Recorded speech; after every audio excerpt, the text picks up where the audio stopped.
Honneur à tous les frérots, j'espère que vous allez bien et bienvenue sur Fumigène. Les communautés manga sont-elles toxiques pour l'univers manga en général? Voilà un sujet de discussion, de débat que je vous propose aujourd'hui. Donc moi, je fais ma vidéo et vous, derrière, vous pouvez réagir en zone commentaire. Mais je pense que ce sujet sera repris sur le Discord et on fera peut-être une soirée sur ça, sur les communautés manga, si ça vous intéresse. Donc je vous invite, comme d'habitude, à liker, partager, commenter cette vidéo, mais aussi à vous abonner au Discord parce qu'on fait des soirées, à thème. La dernière fois, on avait fait une soirée à thème sur One Piece. C'était les amiraux versus les Yonko, ça avait cartonné très clairement. Voilà, la particularité de du Discord Fumigène, c'est qu'on fait souvent des soirées à thème comme ça où les gens peuvent, on va dire, interagir entre eux. Et moi, lorsque je peux, je viens. Lorsque je peux pas, bah, je suis pas là, évidemment, parce que je fais beaucoup de choses, les vidéos, patati patata.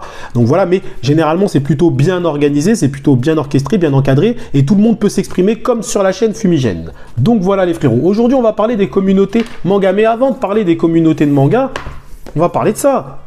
Faut parler de ça un peu, non? Broken Horizon tome 1, les frérots, vous pouvez le commander. Broken Horizon tome 2. Et Broken Horizon tome 3, les gars. On a été obligé un petit peu, désolé, d'augmenter les prix. Bah oui, coût du papier, hein, l'imprimeur nous prend plus. Forcément, nous on est obligé de répercuter parce que sinon, en fait, on s'y retrouve plus dans les marges. Donc malheureusement, les prix ont un tout petit peu augmenté. On en est vraiment désolé. On était déjà dans une tranche très basse, hein, pour des fans de manga. Il faut savoir qu'un fan de manga, en temps normal, se vend à peu près 15 €, voire même plus. Et nous, on était déjà dans la tranche basse parce qu'on avait vraiment réduit au maximum les coûts. Là, on a quand même amélioré un peu la qualité d'édition, vous verrez. Mais malheureusement, on a dû augmenter un petit peu les prix. On en est vraiment désolé, les frérots. En tout cas, vous pouvez commander les tomes. Je vais vous mettre le QR code. Vous venez me voir sur l'Insta. Vous me dites, voilà, Fumi, moi, je veux le tome 1, le tome 2 ou le tome 3. Je vous envoie le lien. Hop, ça arrive directement au point relais. Allez, hop. Qu'est-ce que tu veux de plus? Qu'est-ce que tu veux de plus, là? Eh oui, mon frérot. Bon, aujourd'hui, on va parler des communautés manga. On ne parle pas de la communauté manga en général, parce que la communauté manga, on fait tous partie de la communauté manga. On est une grande famille, c'est un peu universel. Mais à l'intérieur de la manga sphère, il y a des communautés manga. Et oui, communauté One Piece, communauté SNK, communauté JoJo, communauté Dragon Ball. Alors, attention, il faut bien comprendre mon propos. Quelqu'un qui est dans la communauté JoJo, c'est-à-dire qu'il est sur tous les groupes, tous les forums JoJo, tous les trucs JoJo, ok, qui existent, qui sont possibles et imaginables, il peut aussi aller kiffer Kingdom et aller discuter avec, voilà, dans les réseaux, les groupes Kingdom. Attention, mais vous avez des noyaux durs à l'intérieur de chaque communauté. Vous avez des noyaux durs. Généralement, les youtubeurs, les influenceurs jouent pour beaucoup dans ces communautés. Ils peuvent même, eux, cristalliser une grosse partie de la communauté, surtout quand tu as des youtubeurs qui sont dominants. Vous savez, dans un manga type, je prends One Piece, vous avez Ryo Sensei et le Mont Corvo qui sont très puissants dans la communauté One Piece parce qu'ils regroupent beaucoup de personnes, des fans de One Piece. Donc on peut dire qu'à eux tout seuls, ils regroupent une grosse partie de la communauté One Piece. Mais globalement, tu as des noyaux durs dans chaque communauté, tu as des gros groupes de discussion, des forums, des machins, des choses comme ça, des groupes Facebook, patati patata, ok, qui regroupent beaucoup de personnes, ok?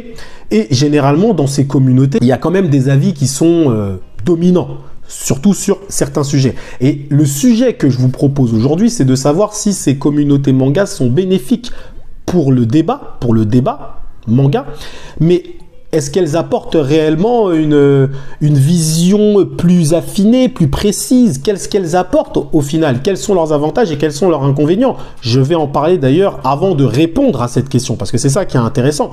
On va parler des avantages et des inconvénients des communautés manga. Et à la fin, je répondrai à la question, est-ce qu'elles sont toxiques ou pas? Donc les avantages d'une communauté manga, parce qu'il y a des avantages à tous les frérots. Déjà, ne serait-ce que de faire partie d'une communauté, il faut savoir que d'un point de vue humain, c'est quelque chose de très important. L'être humain a besoin de faire partie d'une communauté. C'est important, le besoin d'appartenance, les frérots. Donc, au-delà du fait de se dire je fais partie d'une communauté manga, One Piece, JoJo ou Dragon Ball, le fait de se dire je fais partie d'une communauté, les gens apprécient ça. Vous voyez les frérots? Donc c'est l'un des avantages, selon moi, d'être en communauté, c'est qu'on se sent toujours plus fort, plus rassuré, ok? Et on est content d'interagir avec des gens qui ont la même passion autour d'une même thématique. C'est un avantage qui est indéniable, selon moi. Ensuite, vous avez un autre avantage. L'avantage, c'est au niveau de l'information. Ben oui, les communautés se passent beaucoup d'informations entre elles. Elles ont les dernières informations sur, par exemple sur One Piece. Tiens, hop, je t'envoie les spoilers, les trucs comme ça. Je t'envoie tout de suite, voilà, les interviews des auteurs, etc. Donc, ils sont très au courant de tout ce qui se passe au Japon. Et le fait d'être dans une communauté, de faire partie d'une communauté, d'être sur tous les groupes, etc. Ben, tu as accès aux infos très rapidement et finalement, tu peux kiffer ton manga au plus vite parce que bah, tu as les informations très vite. Donc c'est un autre avantage de la communauté, d'être dans une communauté manga. Un autre avantage d'être dans une communauté manga, c'est que finalement tu prolonges ton plaisir. Qu'est-ce que j'entends par prolonger ton plaisir? Tu as lu ton chapitre, tu as kiffé le chapitre, etc. Tu vas prolonger ton plaisir avec tes potos. Tu vas retourner dans ton groupe. Alors, vous avez pensé quoi de ça, machin, nanana. Tu prolonges le plaisir, tu prolonges l'expérience, en fait. Donc, ça veut dire que tu as l'impression de lire un chapitre, mais derrière, tu es tout aussi content d'aller partager tes émotions avec tes potes. Vous voyez ce que je veux dire? Donc, bref, la sensation d'être en communauté, le besoin d'appartenance, le partage d'informations, tout ça, ce sont des bonnes choses. Pour moi, ce sont des avantages à la communauté manga. Il faut le dire, aux communautés manga. Et aussi, lorsque les communautés manga sont plutôt bienveillantes et s'alimentent positivement, tu as des débats, des fois, qui sont très intéressants. Je prends l'exemple de la communauté Kingdom. Franchement, la communauté Kingdom, on a des débats qui sont super intéressants. On parle d'un point de vue graphique, du style de Hara, on parle des sous-textes. Je parle beaucoup des sous-textes. Dans mes live Kingdom, allez voir mes live Kingdom, franchement, je fais intervenir beaucoup de personnes. On n'est pas du tout d'accord, très clairement. On s'embrouille pas, voilà. C'est très virulent, c'est dynamique. Mais derrière, les débats sont intéressants parce que la communauté est mature. La communauté Kingdom est une communauté mature. Kingdom, c'est un seinen. Vous voyez? Après, attention, il y a des seinen aussi qui regroupent des personnes un peu plus jeunes. Mais ce que je veux dire par là, c'est que moi, par exemple, je prends l'exemple de la communauté Kingdom parce que c'est celle que je connais le mieux. Franchement, il y a une pluralité dans les avis. Les avis divergent souvent et pourtant, on arrive à échanger, et les débats, des fois, vont très loin. Les débats vont très très loin. On a fait un débat, les frérots, on a fait un débat qui mettait en exergue les différences de décisions politiques entre Ryofui, Riboku et Sei. On a été jusqu'en politique. On parlait de géopolitique. On a fait les liens également avec la colonisation, les choses comme ça. On avait aussi donc mon frérot Inkerman qui lui était avocat, donc lui il nous a sorti son expérience sur la loi. Ça a été très très loin. Comme ça nous est déjà arrivé de faire des débats aussi de puissance. Qui est le plus fort? Tiens, lui il est plus fort que lui, lui il est plus fort que lui. Voilà, parce que des débats de puissance c'est toujours plaisant aussi à faire. Faut pas se cacher. C'est plaisant de se dire entre Shin et Uhon qui l'emporterait. C'est plaisant. Évidemment, donc on ne se cache pas derrière notre petit doigt, mais des fois il y a des débats qui sont beaucoup plus sérieux. On s'est même à un moment posé la question sur la pertinence de la solution de Sei pour unifier la Chine. Est-ce que le fait d'aller d'unifier de force et d'envahir les pays, c'est une bonne solution? Est-ce qu'ils ne pouvaient pas trouver une autre solution? Vous voyez ce que je veux dire? Donc, ce que je veux dire par là, c'est que ça dépend de la maturité de la communauté. Parce que pour la communauté Kingdom que je connais bien, qui est très mature, je peux vous dire que les débats vont loin. D'accord?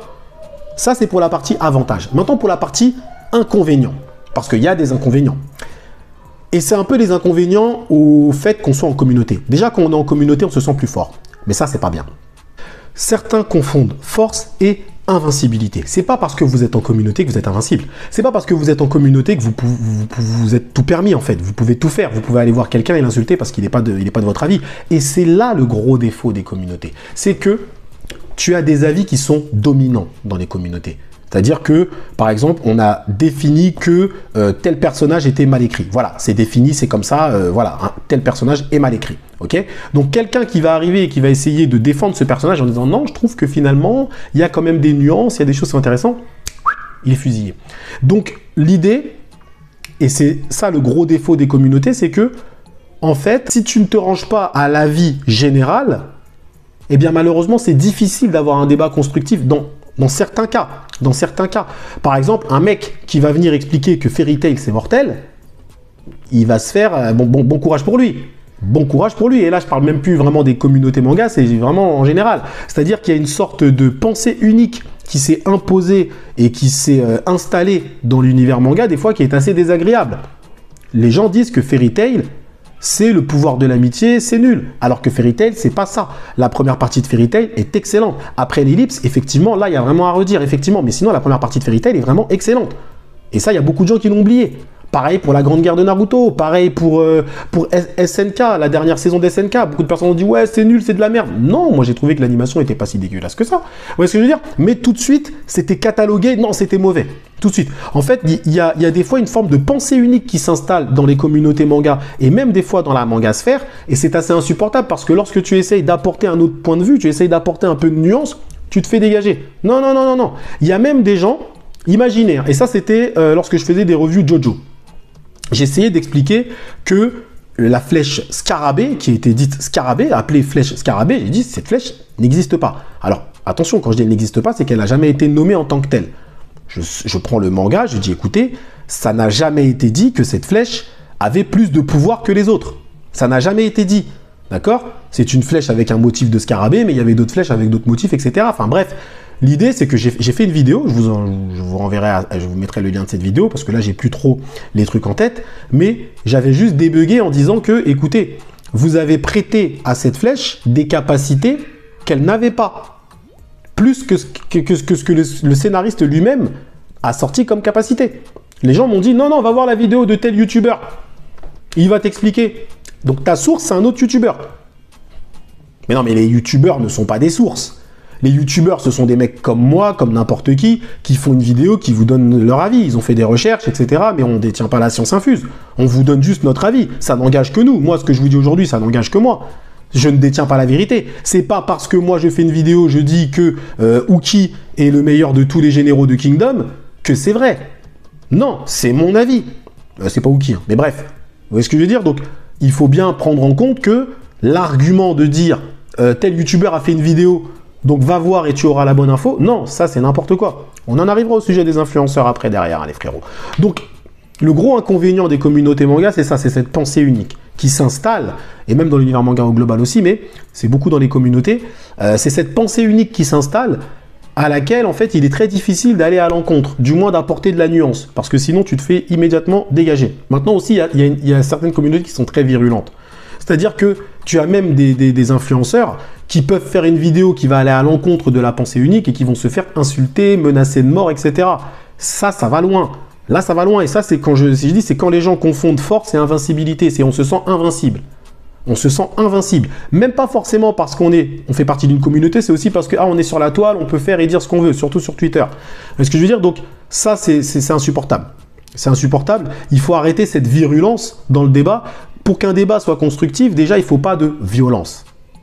Pour qu'on puisse déployer, qu'on puisse développer les arguments. Moi, il y a des mecs qui viennent dans mes vidéos, dans mes live Kingdom, ils ne sont pas d'accord de A jusqu'à Z avec tout ce que je dis. Fumigène, je ne suis pas d'accord avec tout ce que tu racontes. Ok, vas-y frérot, discutons. On discute. À la fin de la discussion, peut-être qu'on est d'accord, peut-être qu'on n'est pas d'accord. C'est pas grave, on ne s'est pas dit une insulte, et les mecs, ils reviennent après dans mes lives. On se check, allez, reviens. Et je les refais monter encore dans le Discord pour rediscuter avec eux. Et ils sont toujours pas d'accord. C'est pas grave. Il y a des mecs qui sont venus me voir au Paris Manga, sur mon stand. Les frérots, ils se souviendront. BV et Mousse. Ils m'ont dit, hey, Fumigène, on te kiffe. Par contre, on n'est pas d'accord avec toi sur des trucs. J'ai kiffé, moi. Mais j'ai kiffé. Les gars, ils sont venus me voir. Ils me disent, on regarde tes vidéos, on te kiffe. Mais on n'est pas d'accord avec toi. Et on a discuté, on a débattu. On a kiffé. Et aujourd'hui, je discute avec eux. Vous voyez ce que je veux dire? C'est... Depuis quand on a besoin d'être violent? Depuis quand on a besoin d'insulter pour pouvoir imposer son avis? Le mec qui t'insulte, d'accord, le mec qui vient dans une vidéo, en dessous de ma vidéo, ou même qui vient discuter avec toi, et qui t'insulte parce que vous n'êtes pas du même avis, c'est quelqu'un qui n'a pas d'argument. C'est quelqu'un qui n'a pas d'argument, d'accord? L'insulte, c'est la solution de facilité. Si tu ne sais pas exprimer ton avis autrement que par une insulte, c'est que tu n'as pas d'avis, ou ton avis est inintéressant. Tout simplement. Donc c'est le gros défaut des communautés manga, c'est cette pensée unique, et même dans la communauté manga en général, une forme de pensée unique qui, là, pour le coup, nuit au débat. Et on en arrive maintenant au débat. Effectivement, il y a quand même une baisse de qualité dans les débats manga. Moi, je vois, des fois, je traîne sur la toile, je regarde un petit peu ce qui se fait à droite et à gauche, même si, effectivement, je ne suis pas beaucoup de youtubeurs. Enfin, très clairement, pour être honnête, il n'y a que le chef otaku que je suis, et je fonce parce que c'est un pote à moi. Voilà, enfin, c'est un ami, voilà, avec Liliade, c'est tout. Sinon, la vérité, je regarde personne d'autre. Franchement, hein. Donc voilà, c'est vraiment extrêmement rare. Vous voyez ce que je veux dire? Mais je vois, j'ai les notifs. Je regarde, machin, je vois les sujets, je vois les miniatures, machin. Et sur Insta, mais machin, on m'envoie beaucoup de vidéos de gens. On m'envoie beaucoup, hein, de vidéos, mine de rien, de plus en plus. Mais je vois les débats, effectivement, c'est un peu toujours les mêmes. c'est un peu toujours les mêmes, faut pas mentir. C'est souvent des débats de puissance, etc. Ça vole pas très haut. Et c'est d'ailleurs pour ça aussi que moi, j'essaye de faire en sorte, des fois, un peu de me différencier et de faire un peu plus. Maintenant, qui est-ce qui lance le sujet du débat? C'est l'influenceur, c'est le youtubeur. Est-ce qu'on peut lui en vouloir? Est-ce qu'on peut dire que c'est l'influenceur ou c'est les communautés manga qui tirent les débats vers le bas? Lequel des deux, à votre avis? Je vous laisse répondre déjà en zone commentaire. Est-ce que c'est l'influenceur, le youtubeur, qui lui nuit finalement au débat, ou est-ce que ce sont les communautés manga ou la communauté manga en général? Eh bien moi je pense que c'est un peu des deux. Pourquoi? Parce que d'un côté tu as un influenceur qui va faire plusieurs sujets de débat, il va voir ce qui fonctionne, s'il voit que c'est les débats de puissance, il va aller que sur les débats de puissance. Il va pas chercher le reste, d'accord? Dans un sens il a un peu tort, parce qu'il pourrait quand même essayer de faire un peu d'autres débats, histoire de dire, bon, je fais ça, c'est un débat un peu terre à terre, mais toujours intéressant, on kiffe, et moi je kiffe, clairement, je le dis clairement. Mais par contre, derrière, je vais faire un débat un petit peu plus poussé, parce qu'il y a peut-être des gens qui veulent qu'on aille plus loin, qu'on parle des sous-textes, on parle d'autre chose. Mais ce que je veux dire, c'est son rôle aussi un petit peu à l'influenceur de faire ça.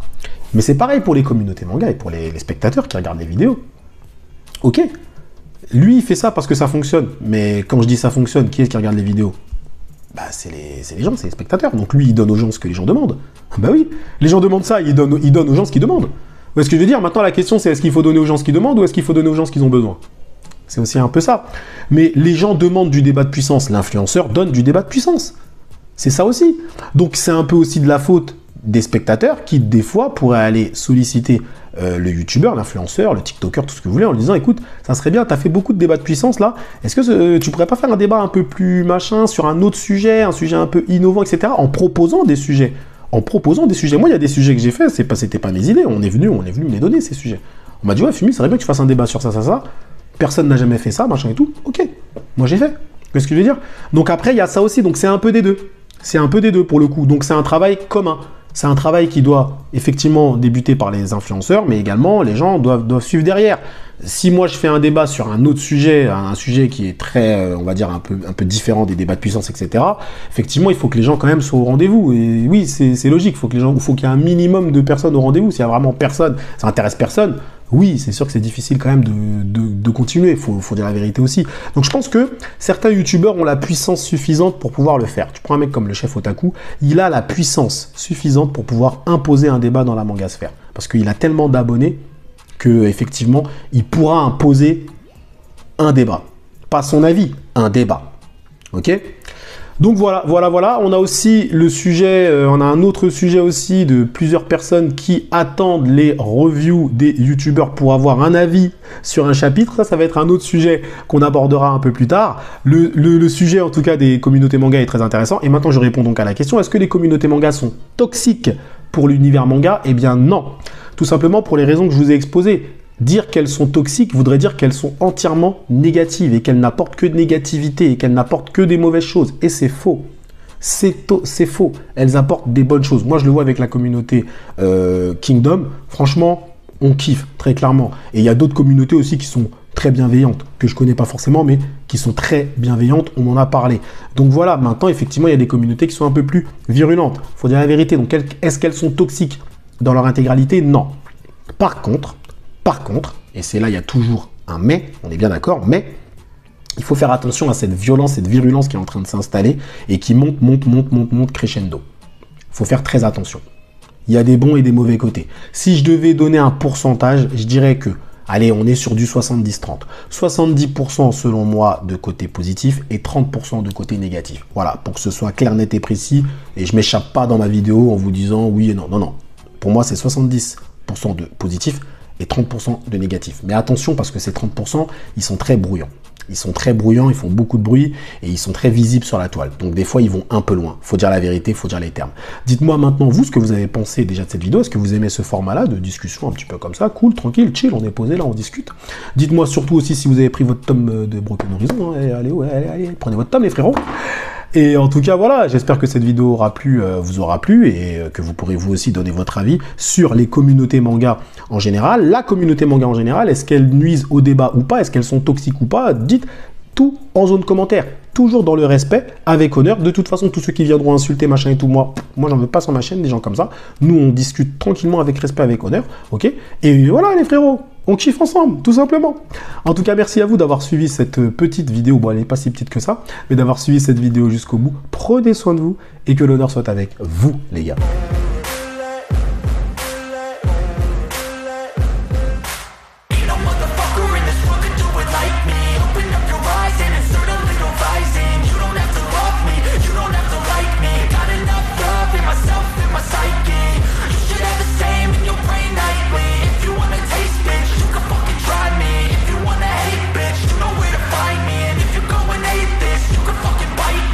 Cruising in my lane fast, call it high speed.